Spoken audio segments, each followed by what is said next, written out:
welfare economics that I could have covered on the slideshow, but I decided that you don't need anything additional for the test.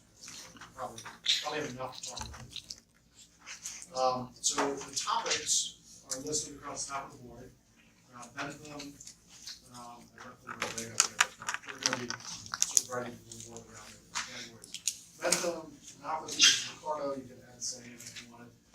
Mill, Marx and Socialism, German Historical School, Marginal Revolution, and Institutional Econ. So the purpose of starting today, and also on Monday, is kind of walk through these things and talk about how you can bring up arguments that are associated with these different weeks of discussion in order to start talking about how you answer a question on the text. Or brainstorm around the questions. So I won't be giving you directly the questions, but we are going to be talking through sort of material necessary to answer questions. So I did say anybody that now knows that we're going to be writing on the board, if you want to move forward, do so at any time. We'll be writing up here, but you can't see it. Okay. Let's just start. So I need this to be very interactive. If you have questions, this is your time. I consider this study time.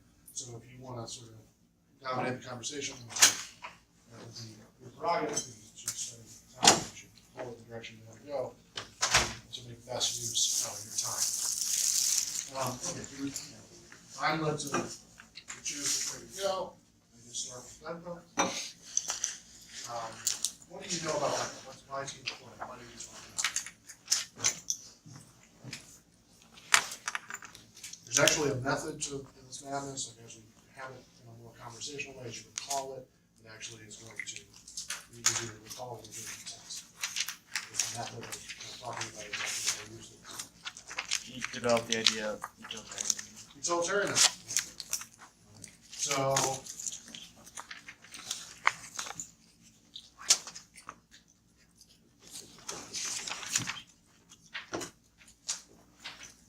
all right. Is there another name for utilitarianism? Consequentialism. Consequentialism. All right. When we're comparing consequentialism,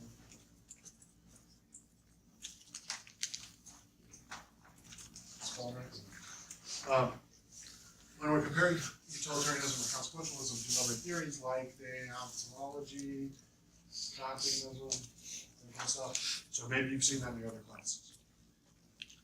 All right. So what do we need to know about utilitarianism? What's important?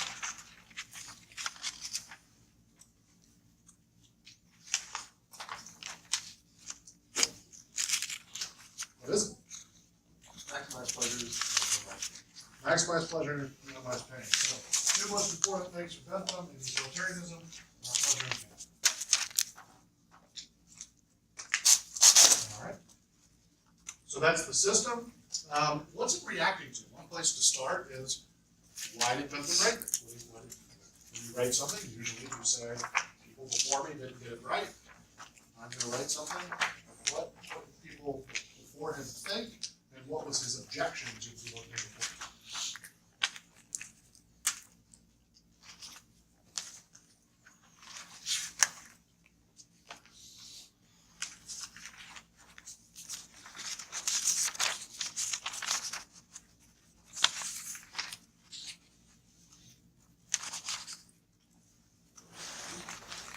Wasn't it like, I might be wrong, but isn't it kind of like focusing more on like spiritual and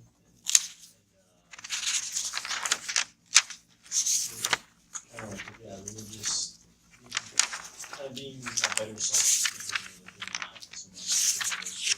All right, that's right. What did people think about religion before then? Why was Bentham considered radical, extreme? Why is the utilitarian system different than what came before? What's going on with religion? Where's Bentham located? England, right? What's going on in England? Anglican, right? Episcopal, what we call it, the Anglican is there over there. All right. Who's the head of the Anglican Church? The king. King or queen of the Anglican Church? Okay. So we talked about how Bentham was kind of frustrated with the current system. What was he frustrated with the way people decided about policy, how to inform law?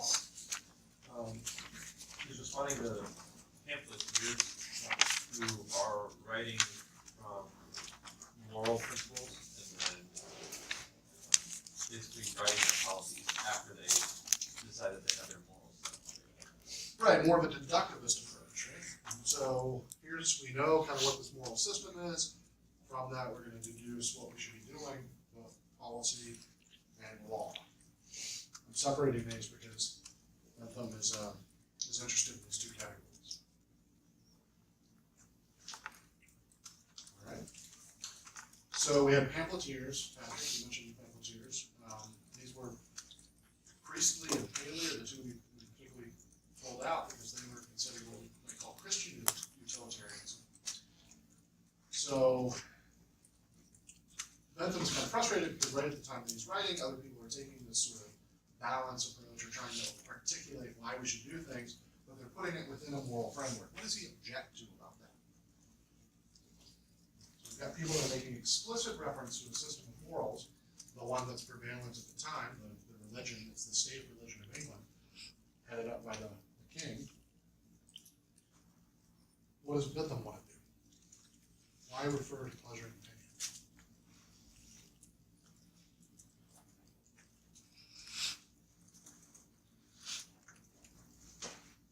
I feel like it because it's kind of value neutral. Like everyone experiences pleasure and pain regardless of religion. I like the notion of value neutrality, right? What I would call that amoral, right? Without reference to morality, right? So you've got paley and priestly that are trying to do something that's very moral. And so then we said there were three categories. There's also immoral, right? So talking about morality implies immorality. Bentham wants to take this approach, the amoral or the without reference to particular morality. That sounds pretty good, right? How is he going to do that? Does he want to get rid of religion completely? Does he kill religion? It should be more separate. Yeah, so he wants to just remove it from the policy making or the law making part of our conversation. In fact, I made the case that Bentham actually is okay with religion. The reason I made that case is he published a book during his lifetime under a fake name because he was controversial. It was called Not Paul But Jesus, and the name that he used was Gamaliel Smith. Gamaliel is the teacher of Paul in, I guess, Luke, if I'm remembering correctly. Paul was a Pharisee. He trained under a Pharisee who was considered a very good Hebrew scholar. We get his name, Gamaliel. So, not separating from that. And then Smith, I think, is a direct reference to Adam Smith. So it's supposed to be a cute name that you pick. But the book essentially argued that everything in the Gospels could be treated more or less as true, but that it gets really problematic once you move outside the Gospels because it's setting up an institution of religion. So he made the argument that it's the institution that's the problem, hence the name, not Paul but Jesus. It was kind of an open secret that he had written this, but he published it under a different name so that he couldn't be prosecuted for writing it. So I've made the argument that Bentham doesn't have any particular problem with the concept of spirituality or virtue ethics or anything like that, which might surprise you if you're thinking of utilitarianism as sort of an aggregate general equilibrium theory. And I went through as much as I possibly could to try to convince you that Bentham's utilitarianism is much different than what you guys might have learned as Hicks potential compensation equation, of general equilibrium calculations and things like that in macro. So how can I make that play? Well, Bentham is interested in the tendency of pleasure and pain. Right? So what he's saying is, instead of just talking about policy as what's right, what we know is right from our religious sources or whatever, we can make an even stronger claim. We can say, what's the general tendency of this to create pleasure? And those are the things that are actually right. and he says that there's no real contradiction between what we would discover through using this moral science and anything that would be worthy of holding up as a religion. So if God designed the world, then we can look at the world to infer what the principles of design were that were intended by God. Or the deist sort of position, right? So for him, this wasn't really a contradiction. And it was just clarifying. It's getting, instead of trying to sort of do deduction from the religious texts, you would do induction and discover the same thing, if you did it right. And this process was going to be better. So we were going to talk about the general tendency of something to create pleasure rather than pain. So what are some examples of the kind of policies that we're advocating for?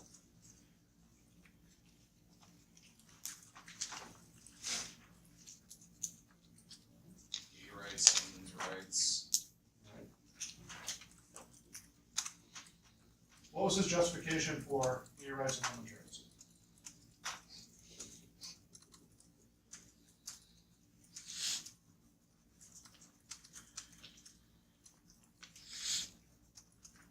Maybe just trivial problems. What's his justification? Wasn't it his wife? Something to do with his wife. He was married. But Bill has a wife that's involved. Harriet Taylor. Was it just that they also feel pleasure and pain, so why is People one too. better than the other? Women are people too.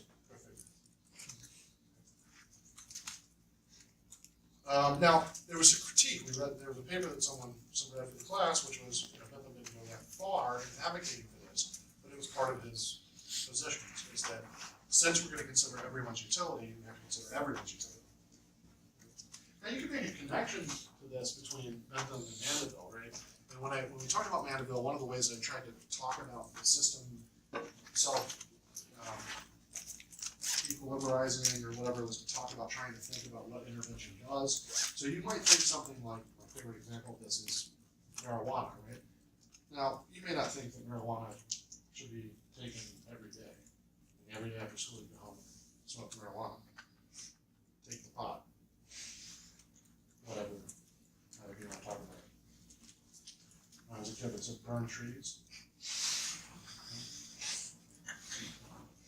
Whatever. You may think doing that every single afternoon would be a deficiency of character.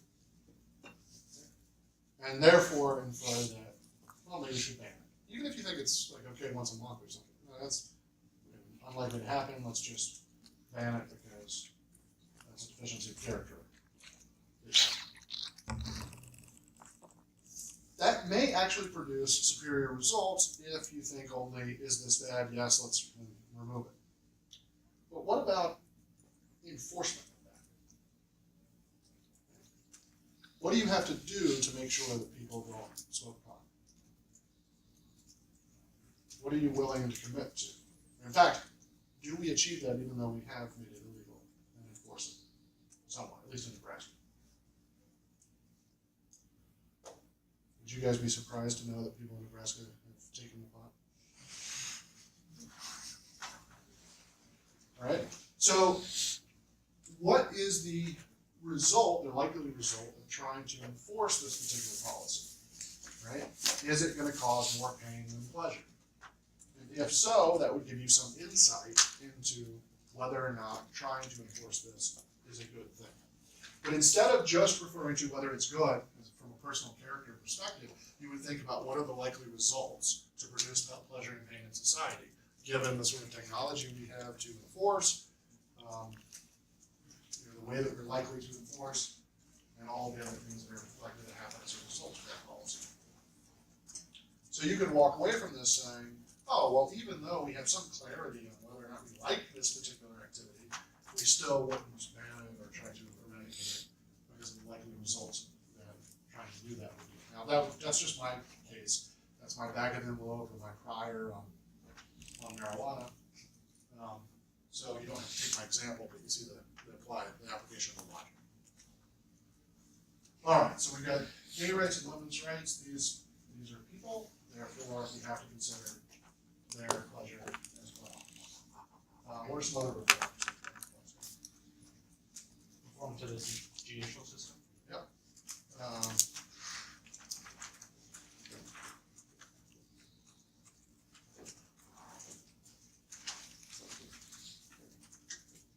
and then proportionality. What's that mean? You're saying that like someone who murders someone versus steals a piece of bread shouldn't have the same punishment? Yeah, so this is the classic example of if you punish them the same, then if somebody chases after the person that stole bread, that person going down a dead-end alley has every incentive to kill the person chasing them, because the punishment is exactly the same. So that's one practical consequence using the utilitarian framework, but you also may think that it makes sense to acknowledge that the total effect on society is smaller from stealing bread than from killing people, and then therefore warrants a different penalty. And so those types of realizations when you start talking about utilitarianism seem very natural to us. So then one of my questions would be, are we all utilitarians as economists? Are all economists utilitarian? What's the legacy of utilitarianism?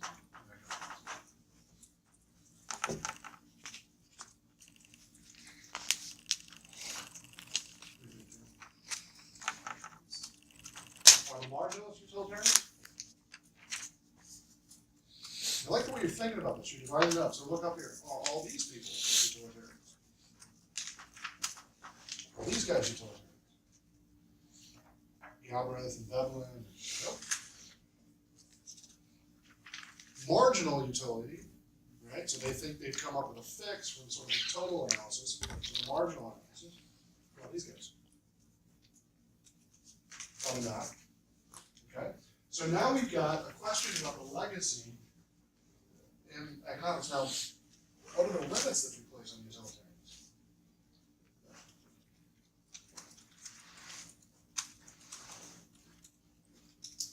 That seems like where you might get into like the poetry and Bushman comparison.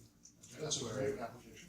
That leans towards equal consideration of all pleasures, and then later middle pressing down with higher motor pleasures. Right, so even within the British classical school, they're going to put some constraint. They have to be a certain type or category of pleasures in order to account superior versus low. That's a nice way to sort of put a concrete answer on the question. Say even within, his lifetime, people look at it.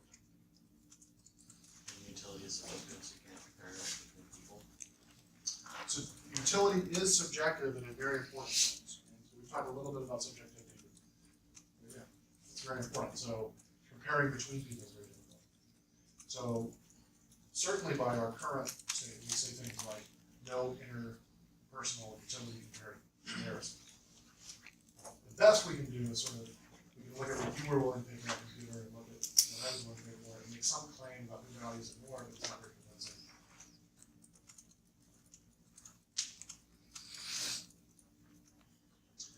All right.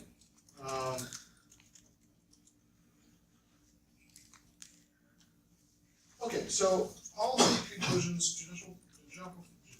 judicial reform, right, changing prisons, proportionality, the rights of women and homosexuals.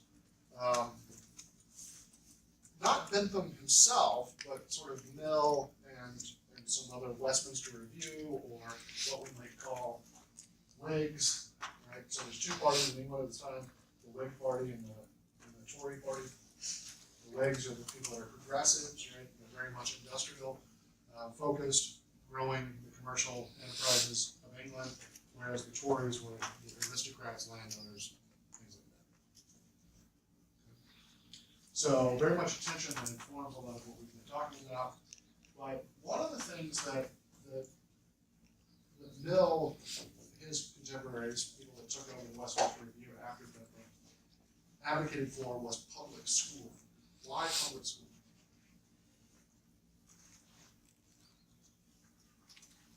Why was that so important? Part of the reason was to kind of liberate education from religious background. Right, tell me more about that. Basically the idea that if you were going to have people participate in society, you wanted them basically go with a more utilitarian framework than your own thing that you would learn at church. Right, so there's almost like this sense that you could be pushed off of being utilitarian or rational by being trained in a particular background or context. Now this is going back to Laura's question about the moral, the immoral, and the immoral. Right? So the question that I might ask you is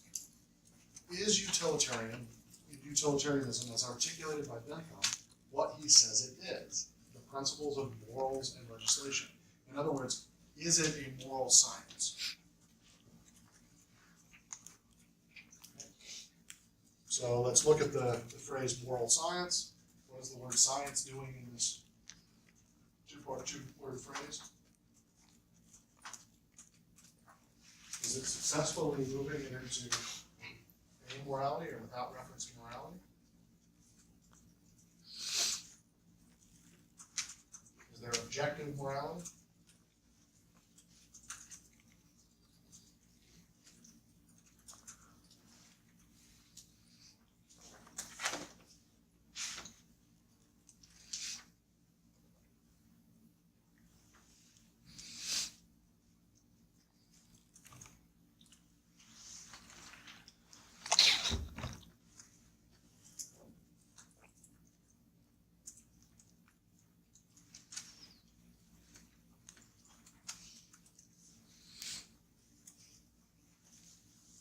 Isn't it hard to say if there's objective, because what derives pleasure for one person might not necessarily derive pleasure for another person?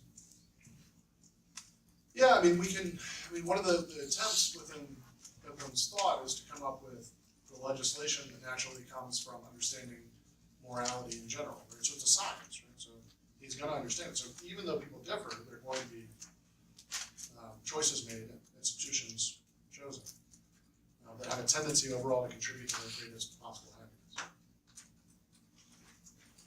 Do you buy it?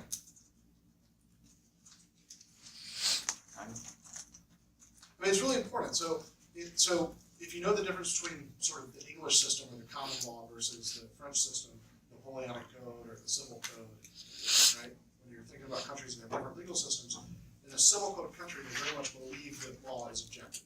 It's a science. Whereas in common law, we have all these weird things that allow us to contradict the rules because we think that decisions in local time and place, local knowledge matter. Those are two completely different legal systems. Both are excellent. Which is right? That's sort of the question.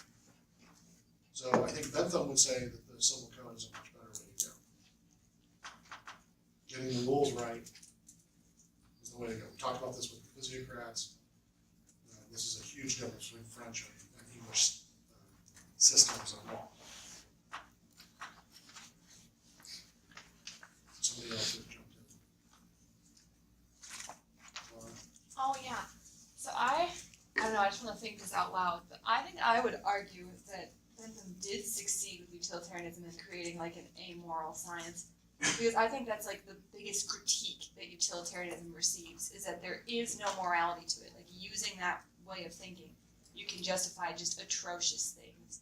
So I think that because that is usually like the main way to attack that form of thinking, that in some way he did succeed in creating some sort of calculus. And we shouldn't use the term calculus when talking about Bentham because he wouldn't have and he didn't use calculus. But that like way of looking at the world does have a distinct absence of morality that people take issue with. Yeah, I think the word calculus would refer to philosophic calculus, and Bentham tricks students into believing that it's marginal utility rather than total, and that's the worst part about that. So I just really tried to repeat that a bunch of times just to sort of, okay. So he both is right and should be critiqued because of it. That's what I said, Yeah. but you can tell, I don't know if that's right or wrong. I think going so far as to say it's a science would be kind of ignoring what makes a science, and I think a big part is making it repeatable, and you can't like universally judge like different pleasures. So kind of going back to the judgment policy. I think another part of adding on to what he just said, what might be pleasurable for one person at one point in their life is not necessarily going to be pleasurable later in their life. So it's hard to say that something is distinctly good Yeah, there was a paper on behavioral economics and the legacy of Bedlam. Does anybody here do that one? But that one, it's on the course webpage. But this makes one of those claims that like modern behavioral psychology makes a mess out of Bedlam. It's hard to reconcile a lot of it because of those very things, right? So people are not stable preferences over time. Things like that. So one of the things that Bedlam was praised for in part of his women's rights was his reformation of divorce law, because it gave people a chance to reveal preferences that otherwise wouldn't have been. So in that sense, it's better than what existed as a science, but it's not itself. It doesn't really break the plane, it just beats what existed before. Okay, so it's just an advance. Now, somebody in the last class said the real legacy of utilitarianism is it allows for sort of applied logic and ultimately mathematical analysis within economics.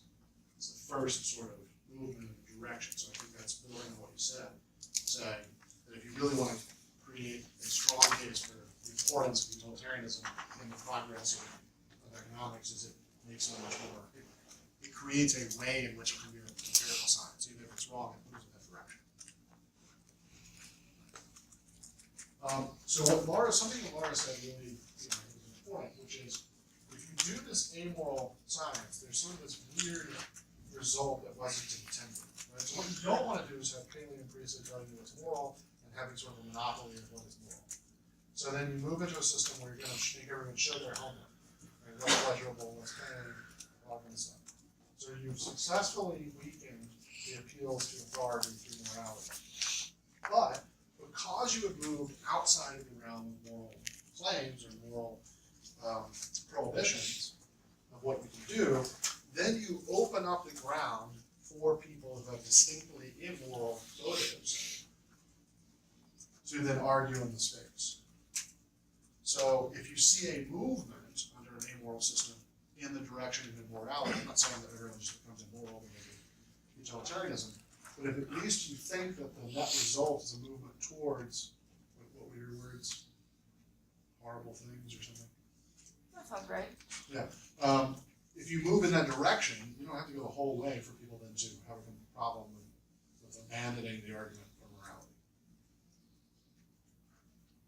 So that's a sufficient, that's a really, particularly important critique of utilitarianism that people over. Because there's no longer any boundaries, it could just run in the direction towards morality. Okay. Any questions about that? So I kind of tie up some of the major issues with that. Nice review. All right. The next thing we're going to do is Malthus. What's important about Malthus?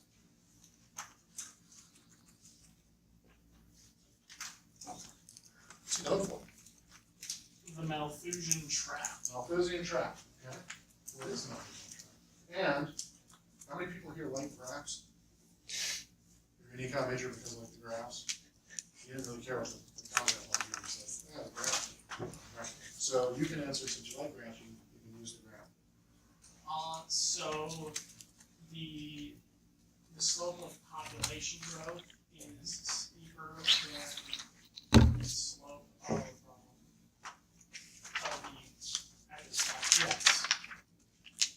Also growing exponentially, whereas the growth of food supplies linearly.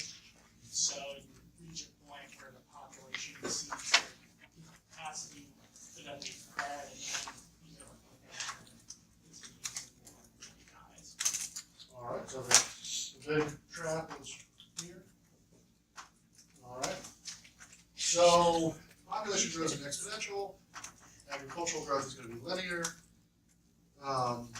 He said arithmetically and geometrically. One of the hardcore Malthusian uses terms. But yeah, so exponential and linear. Why is that a problem?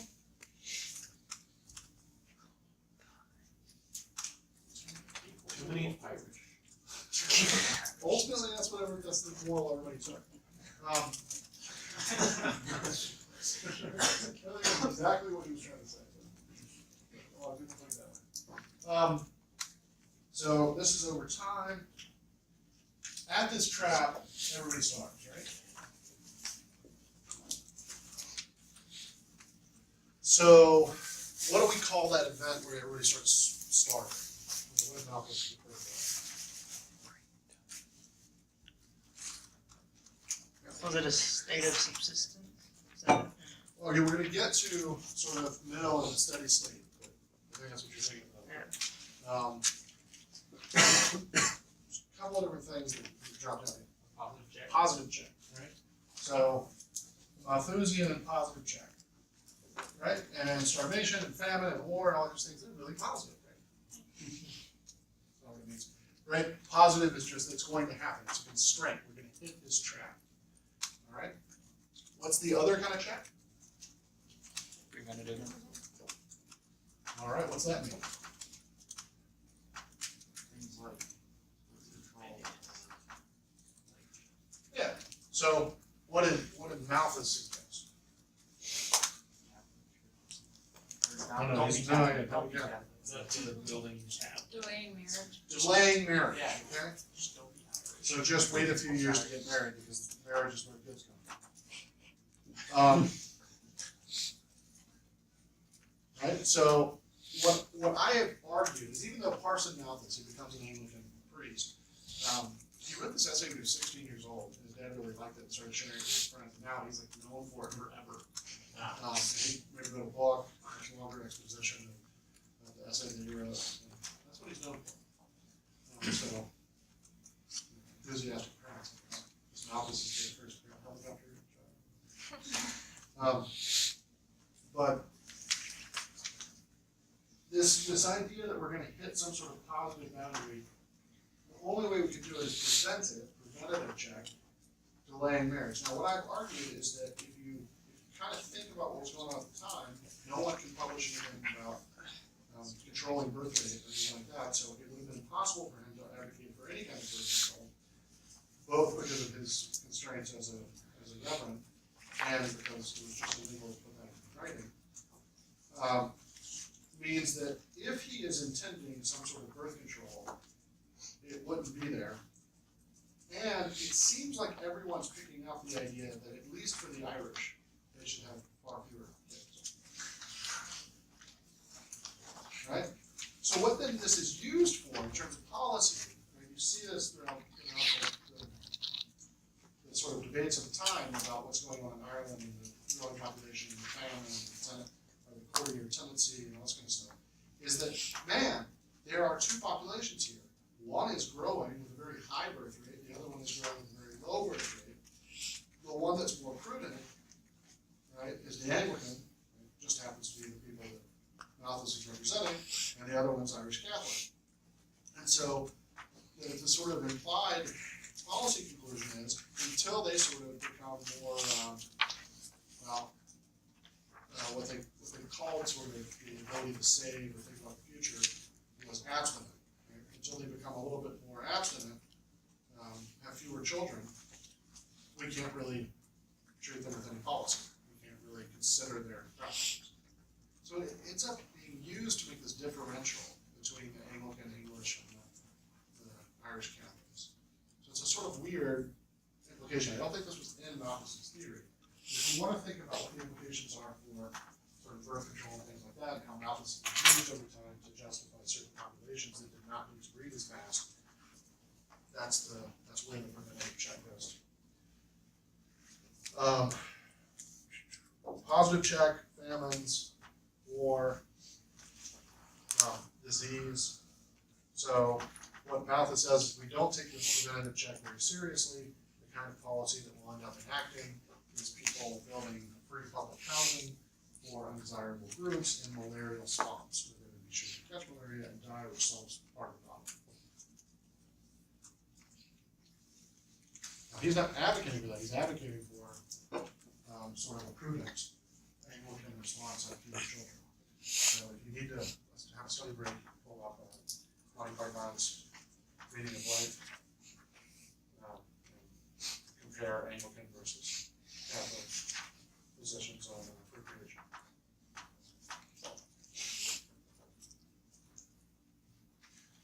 Okay, so then Malthus has a direct application to the policy of its time. In fact, when we start talking about mill, we're gonna bring back Malthus in as part of his explanation for growth and why growth is a moral imperative. Questions on that? There's this way for doing like the poor laws, like we don't help them out, like we don't help out the poor, just this kind of like.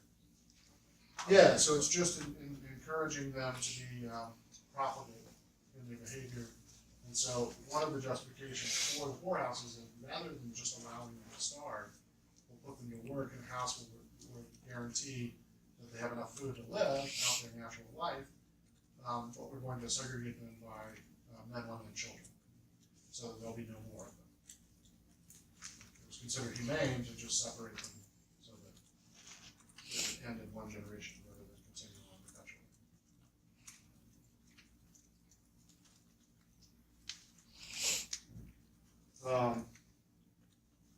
Poorhouses lasted from somewhere before 1820 all the way to like 1930 something. So it was an incredibly long period of poorhouses. So everyone that thought it was going to go away in one generation had something wrong, and it's an interesting question what they exactly got wrong.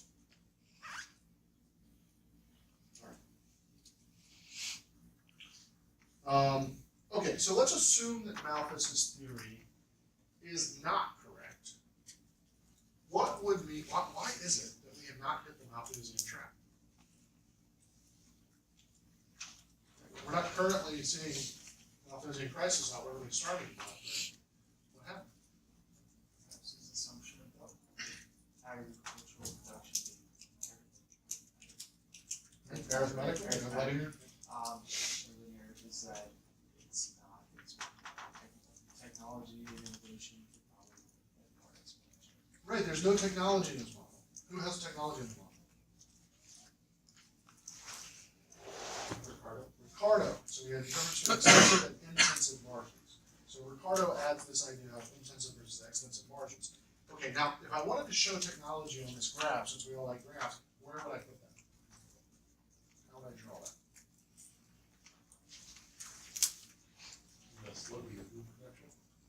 Right, change the slope. I think that's right. Okay. So once you have a technology increase, you have that. Now notice that there's no, like you don't get rid of the logic of the trap.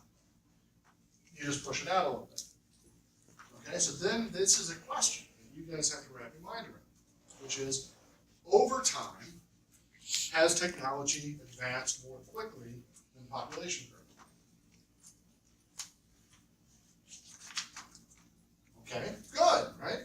Let's spend ourselves a little bit. I don't think we, how much credit we can take for it, I don't know. Right? Will it continue?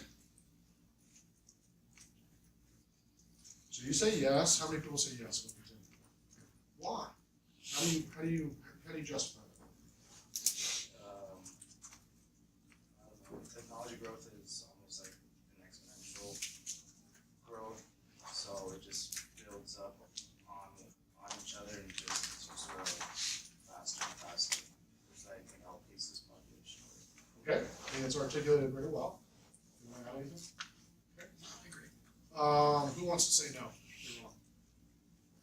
There are limits to how much technology can go. Like the amount of microprocessors, for example, and I don't know anything about technology, but I know that there's like an upper limit, so they can continue making them as small as they can, and that number, like the number of microprocessors in like a circuit or something, some science computer word, like it increases, but maybe it's we're gonna approach that limit at some point. I think even with like keeping with agricultural production, like no matter how many fertilizers you have or irrigation system, no matter how good those get, it's all it's supposed to be stocked. There's a limit for that, and All right. we'll run out of space eventually. Gotta broaden your horizons, man. You don't just have to, not even talking about Mars, you don't even have to plant them in the ground, you go to hydroponics farming. See, you don't have to just make the current methods of production more efficient. You can go to entirely new horizons with more advanced technology. We're only using of the planet. At some point, it's This isn't even the largest You could also argue that at least having kids, developed countries have lower birth rates one, right? and are replacing themselves. So you could argue that even if Ricardo was right, you could still argue Or Malthus was right. Malthus might be right. Well, you could even say that even if Malthus is right, we're never gonna hit the threshold. So let's pick a number, right? It's not a special reason, so pick 20 billion in carrying capacity a year with all technology. Okay. We'll never get there. As people get richer, they have fewer kids. Got what you're saying? Yeah. Okay. All right, so that's one way to kind of approach it, is saying, well, yeah, maybe there's a limit, but it's not really binding on it, because we're not gonna get close to it. You could say, nope, technology is gonna continue, even though each margin faces a diminishing marginal return, once you add enough variables in, you can continue changing technology on a bunch of different margins. You could add in space, you could add in additional things that we can't imagine right now, beyond hydroponics. You could do all that, okay? So that's the full-throated defense of the optimism of the market. So that's one choice, is to be optimistic. Great. We have to choose, why not be optimistic? The other side of this is, well, maybe we need to also consider margins that we're just not fully articulating. So where, if you're going, so we just assume Malthus is right, let's assume Malthus is wrong. What evidence would you point to show that Malthus is wrong? You can use a country, you can use a particular example, you can use technology.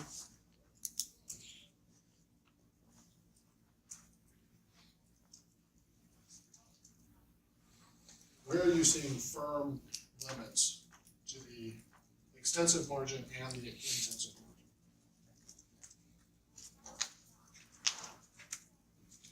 I mean, you could say that green fuel is going to come on board as soon as the prices of carbon fuel get high.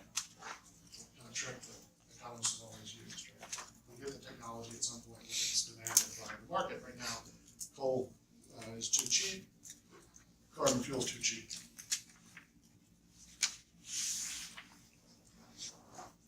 So the way to get to clean energy is to burn a lot more dirty energy.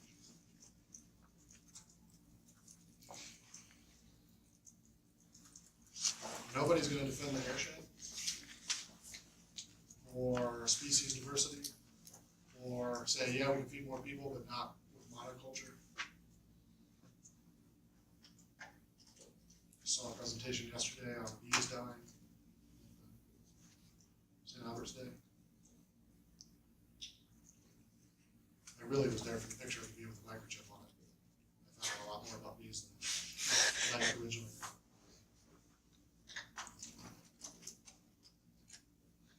All right, are you not defending it because you think it's really obvious and you'll be able to write this down on the test when you get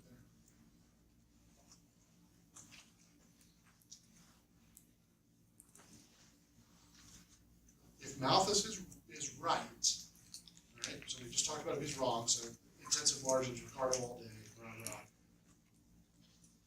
What if we actually look for evidence that Malthus is right? So you move out, but you eventually hit a limit, right? Eventually population grows too fast for technology to be taught.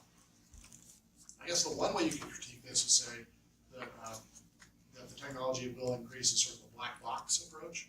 We don't really have a causal process of endogenous growth. We just sort of rely on endogenous growth. Right? As people get richer and they're more wealthy, go to school longer, they tend to have more innovations. Innovations seem to outpace over the last 300 years population growth, but they don't really have a causal process. I'm just telling you, within sample it works. That gives me no indication of how to sample it.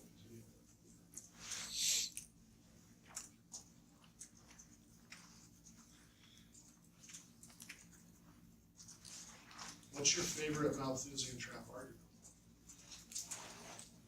You guys are aware that some people think that we should have no more control. I feel like I've heard it used the most in the context of global warming. Okay, I think that's a place where a lot of people use it. So what happens under global warming in the Malthusian primitive? Because you just like keep increasing increasing the amount of fossil fuels produced to the point that we just like cannot survive with the atmosphere that we've created. Does And happen? we're doomed. Is that possible under scenarios of global warming? So that's what you look for.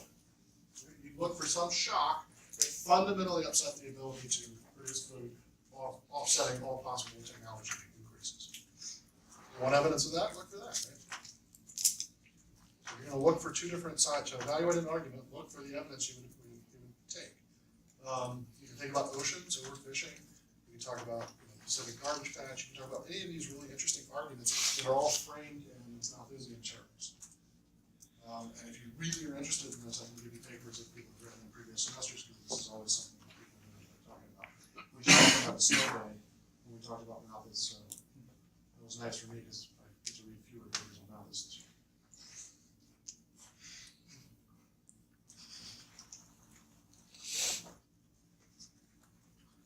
Okay, so anybody know who Simon and Ehrlich are? Julian Simon and Paul Ehrlich. Paul Ehrlich is one of the more notable Malthusians. Julian Simon is one of the more notable anti-Malthusians. They made a bet one time about the resource costs of a bundle that Ehrlich had to pick of commodities. And Julian Simon said that over any sort of sufficiently long period of time, the price of the commodity bundle would fall over any given bundle of commodities. And Julian Simon won the bet, right, which set off a whole sort of literature on, is this true out of sample? And so people have been debating for several decades about, under what conditions would Julian Simon lose the bet and Paul Ehrlich be correct, that commodity prices going down. So, what would you put in the bundle if you wanted to show these commodities are going to increase in price over time? Well, one of the things that Ehrlich chose was copper.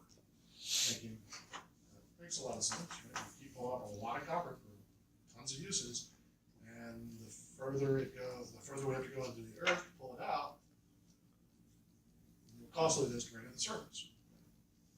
Same sort of logic with oil. Right? But then why is the real price of oil to bring it to market, that's taxes and things like that, why is that either staying flat or going down over periods of time?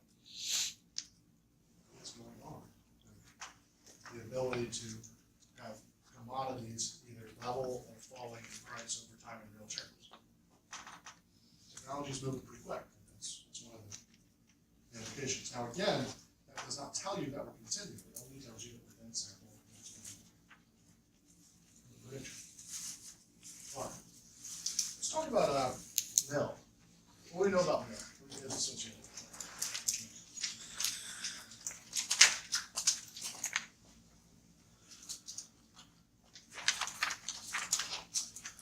you guys are getting really good.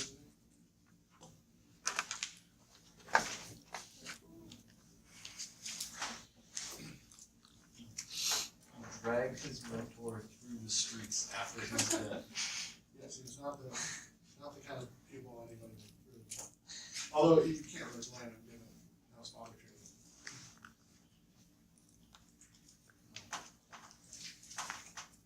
All right, so what was in that essay that he wrote? He scored his claim that poetry is for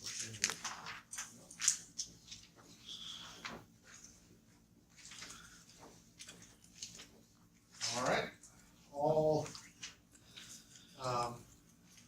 How many people kind of understand this argument? So Mill required that there was some higher order pleasure. Not all pleasures are equal. Gambling and poetry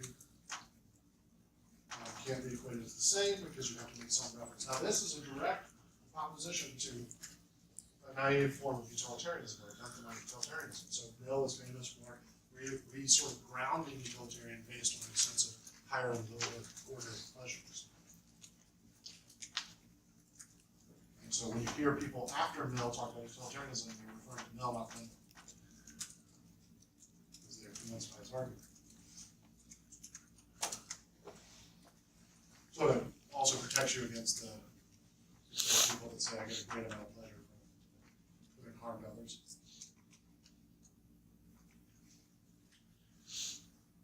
Alright. What else do we know about that?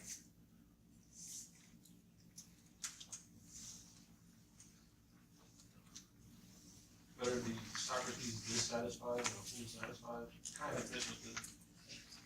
Socrates is dissatisfied, be aware of the things that Socrates is aware of, much better, even if you're ultimately not happy to cover it, than to be a pig, just happy to have your,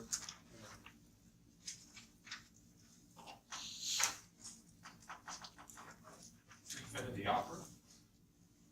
yeah.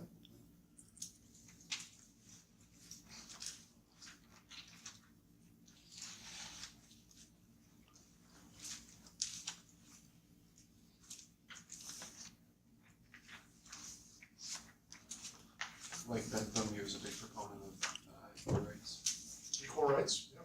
Actually served in the legislature and tried to push some of that forward, which is the point that we made. It's on the, so. What are some of his core contributions? Here.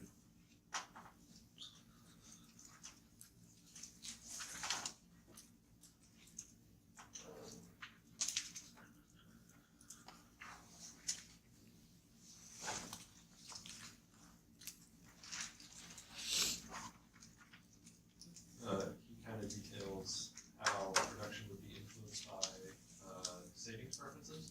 Alright.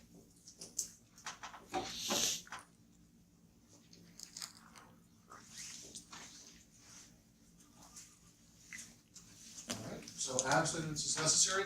Is abstinence distributed equally across the population? Nope. So what you're gonna see are people that are particularly motivated to save, that savings becomes a fund for capital. They're saving out of their consumption. There are two types of consumption, ordinary consumption and luxury. If people are just consuming all of their income in terms of luxury, that doesn't really grow the economy, but if they put that luxury spending set aside through abstinence, then that becomes a fund for capital, capital grows. Okay. So developing a reward system for people who are willing to save is an essential part of growth. This starts to lay the groundwork for a defense of inequality in a society.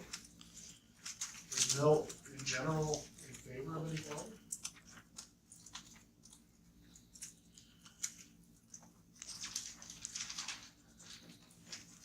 Clay, is Mill, in general, in favor of inequality? No, right? He just told me he's a fan of equal rights. So how does he justify inequality? Well, it's through this process of abstinence or capital accumulation, the process that leads to a fund for capital accumulation. So that's one side of the argument. Now, why does he defend capital accumulation?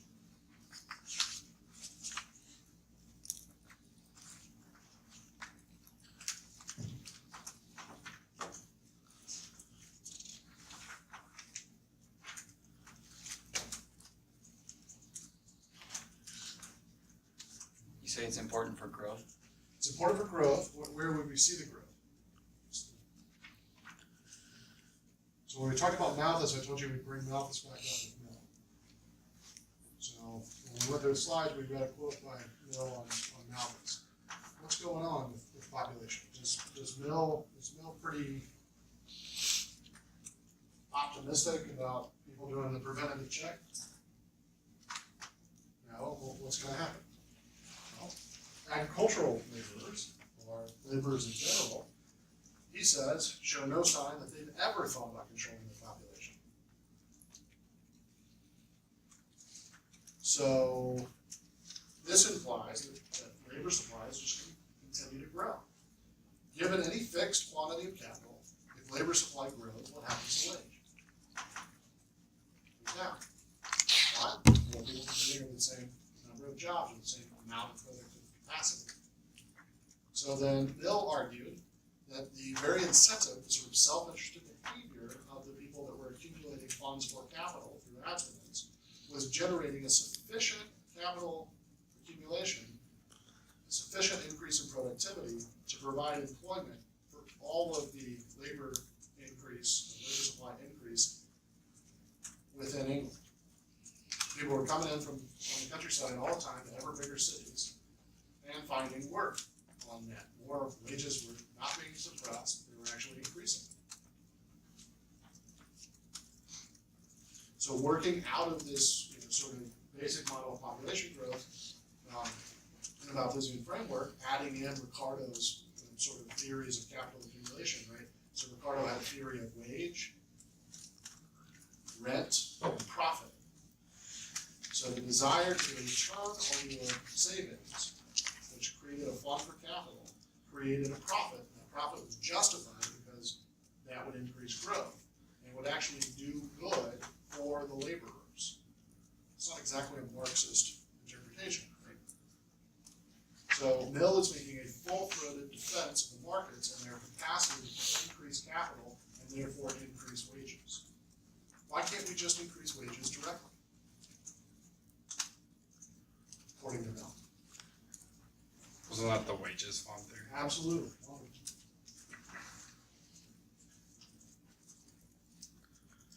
Okay.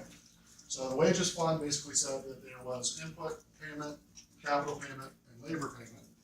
And if you took money from inputs or capital, you would have less for wages over time.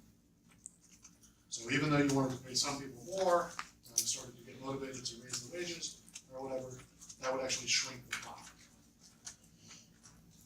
There'd be less of a wages fund to go around, even if you could increase some people's wages. So this is probably the most interesting sort of defense of markets and, you know, going for growth that I think is in our course. It's full-throated defense of markets, which says that let capitalists go, accumulate capital, create jobs. You might associate this with supply-side arguments, both in the 19th century and in the 20th century. Although I reminded you, please don't mention 20th century stuff on your test, because it'll just, people don't do it well. It's just a possibility to mess it up. So, right, don't say trickle down. It's just an anachronism.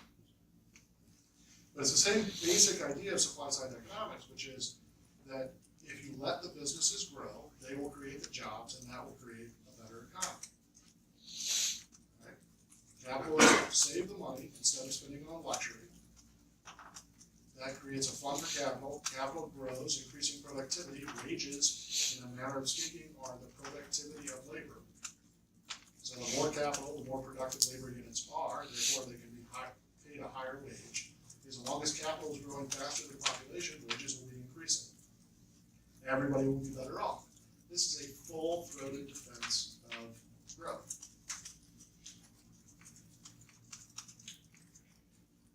So Mill, the egalitarian, allows inequality in his economic system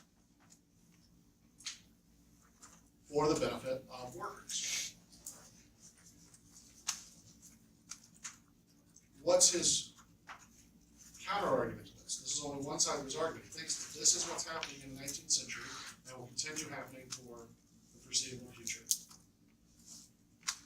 At some point, something else happens.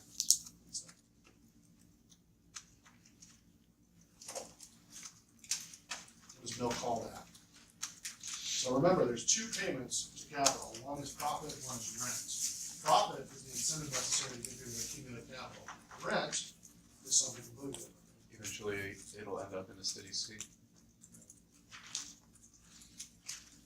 And the steady state is where all returns to capital owners are rents. They're prior entitlements from people that own capital that are not justified by the need to accumulate capital. In other words, the decreasing marginal return to capital as a factor, as a single factor, gets to the point where it's zero marginal return. At that point, all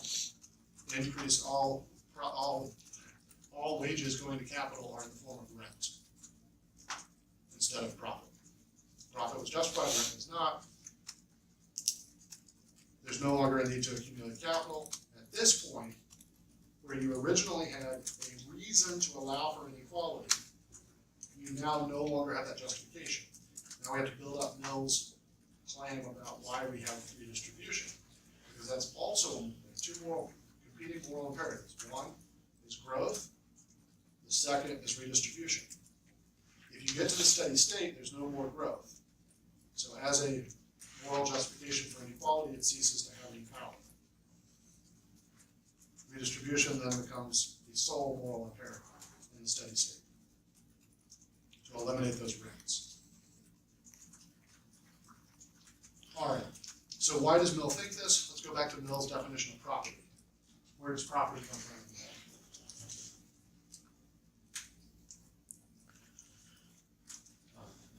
To encourage growth, prevent conflict. Well, so capital accumulation is to encourage, is growth, so we want to reward it. But you're on the right track. This follows directly from his earlier observations about property, so you're on the right track. You just Is it go the back further. idea that you get the fruits of your labor specifically? So this would be a very sort of, remember Mill's a utilitarian, so it's not that it's a moral thing. Right? Where does property come from? First thing, It came from like the clan or group originally. right, so that's one step back, and then, so the original point that he observes, it's this really nice way of articulating property, is that individual property rights came from a desire to reduce conflict. Right?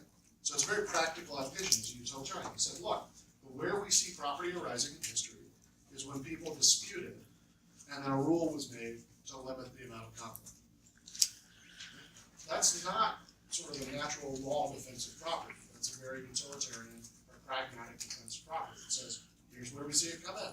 And it's certainly not the only kind. I like to remind people that we're on a monastery. The Jesuits run the school, they have certain property claims about themselves. It's not that they want any personal property, it's that they give up most of their property when they join the order. So communes, monasteries, things like that have communal property rights. Property can be distributed in a whole spectrum, in a whole bunch of different ways. So what Mill has said is that when we lived in clans in the Highlands, there was a communal property which said that if Patrick, hits hard times, because he's part of our clan, we have to take care of him. When Patrick goes to the city and is no longer in the Highlands, there's nobody that can take care of him anymore. There's nobody that's responsible for him.